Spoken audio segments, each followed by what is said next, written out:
नोएडा के सेक्टर 94 में है श्री जी गौसदन। लगभग 1700 गाय हैं और 2025-26 में इस गौशाला को बने हुए 25 साल हो जाएंगे।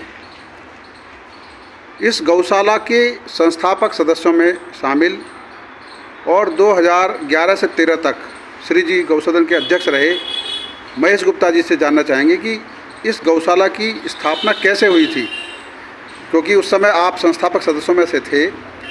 तो और आज जब हम देखते हैं इतना बड़ा ये विशाल परिसर स्थापित हो चुका है, कैसे देखते हैं इस गौशाला की? देखिए साहब, नोएडा में बड़ी विशाल समस्या थी उस समय 2001 इसके संध्या काल में एक रामकथा परम पूज्य विजय कौशल जी महाराज की हुई थी। उस रामकथा के दौरान सारी टीम जब बैठती थी तो ये बात चर्चा में आई कि नोएडा में गौवंश के कारण से दुर्घटनाएं बहुत बढ़ गई हैं। नोएडा की सड़कों पे गौवंश विचरता रहता है और इसका कोई केयर टेकर नहीं है। इसके कारण से तमाम सड़क दुर्घटनाएं हो रही हैं।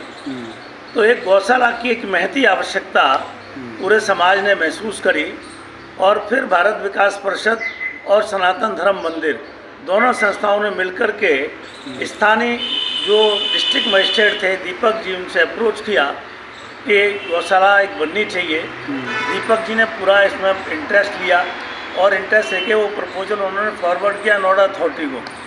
और नोएडा अथॉरिटी के सामने भी माननीय दीपक जी ने बहुत अच्छी प्लीडिंग के साथ इस विषय को रखा और उस समय के जो नोएडा के चेयरमैन थे सुनीता कांडपाल, उनके निर्देशन में फिर ये सारा मामला बना और 9 एकड़ ज़मीन उस समय गौशाला को वन क्षेत्र की मिली। वन क्षेत्र के जब ये ज़मीन मिली थी, इस समय कोई भी कहाँ कोई आबादी नहीं थी, ना कोई सड़क थी। पुस्ता था केवल, पुस्ते से ढरक कर के हम लोग गौशाला के उसमें आते थे। तो पहली गाय लाई गई और उस गाय के साथ परम पूज्य रितंबरा जी के कर कमलों के द्वारा इस गौशाला का शुभारंभ हुआ 2001 में। उस समय प्रथम अध्यक्ष के रूप में आदरणीय बीपी अग्रवाल जी बने। बीपी अग्रवाल जी ने इस गौशाला की सारी 4 दीवारी अपने संसाधनों से कराई। प्रारंभ में उनका बड़ा सहयोग रहा, भूसा चारा सब कुछ उनके संस्थान से सूर्य फूड एंड बिस्कुट से आता था। धीरे धीरे गौशाला में नोएडा के द्वारा जो स्टे काउस निराश्रित गाय जो पकड़ के दी जाती थी और उन गायों का धीरे धीरे यहाँ विस्तार होना प्रारंभ हुआ। गौशाला ने काजी हाउस के रूप में काम करना प्रारंभ किया। जो किसान अपनी गाय छुड़ा ले जाते थे वो ले जाते थे, लेकिन बहुत सारी गाय छुड़ाने आते ही नहीं थे। ऐसी सब गायों को धीरे धीरे हमने पाला और आज गौशाला की स्थिति है। तो आज जब हम चारों तरफ देखते हैं गौशाला के विस्तार की भी ज़रूरत महसूस हो रही है, तो बीच में कुछ ज़मीन आपकी शायद नई प्राधिकरण से मिल पाई थी, बाद में मिली, और आज जब ज़रूरत महसूस हो रही है यमुना के किनारे पे, तो क्या आपको समस्याएं आ रही है या इसमें और विस्तार सोचते हैं आप? ये जब हमें गौशाला की ज़मीन मिली थी उस समय अथॉरिटी ने ये मान करके कि 200-250 गौवंश के लिए ये ज़मीन पर्याप्त है। उस समय 200-250 की संख्या तो हमारी प्रारंभ में ही हो गई थी। 2007 में महासचिव के रूप में जब मैंने उत्तरदायित्व ग्रहण किया था इसका, उस समय 235 संख्या थी गायों की। और उन गायों को लेकर के हम जब चले, धीरे धीरे गायें गौशाला में तमाम परंपराओं का निर्माण किया। मासिक हवन होने लगा, गोवर्धन का कार्यक्रम प्रारंभ किया दिवाली के दूसरे दिन। धीरे धीरे गौशाला में समाज के साथ जुड़ाव के लिए गोपाष्टमी उत्सव का आयोजन किया। गोपाष्टमी उत्सव से पहले प्रभात फेरियों का आयोजन किया।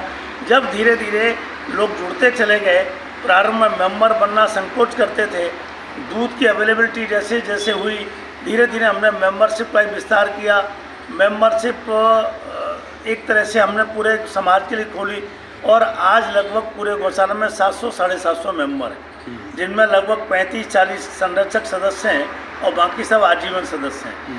तो गौशाला का निरंतर विकास हो रहा है, समाज का जुड़ाव हो रहा है। आज समाज ऐसा लगता है कि नोएडा का पूरा समाज ने एक जिम्मेदारी ले ली है गायों को पालने की, और इसीलिए गौशाला उत्तरोत्तर बढ़ती जा रही है। आज 1700 गौवंश है। एक बहुत बड़ी आवश्यकता महसूस की जा रही है, या तो नोएडा अथॉरिटी हमको कोई और ज़मीन प्रदान करे या हम नोएडा के लोगों से अपील करके एक अलग से ज़मीन यहाँ पर कोई 10, 15, 20 किलोमीटर में कोई 5-7 एकड़ लैंड और लेकर के अब जो हमारे पास आवक है गायों की, उनकी अगर प्रॉपर शुश्रूषा और सेवा होनी है तो जगह की बड़ी महती आवश्यकता है। क्योंकि जो चौपाई हैं उनको घूमने फिरने के लिए अगर जगह नहीं मिलेगी तो वो बीमार हो जाएंगे। आज गौशाला में हमने 24 बाड़े बना रखे हैं। 24 बाड़े बनने के बाद अब बाड़े बनने की अगर जगह हमने घेरी तो गाय का घूमने फिरने की जगह का एक तरह से दमन होगा और वो उनके स्वास्थ्य के लिए ठीक नहीं है। गौशाला इतनी बढ़िया व्यवस्थित है, आज समाज का इतना फुटफॉल है गौशाला में कि आप अमावस्या के दिन अभी जो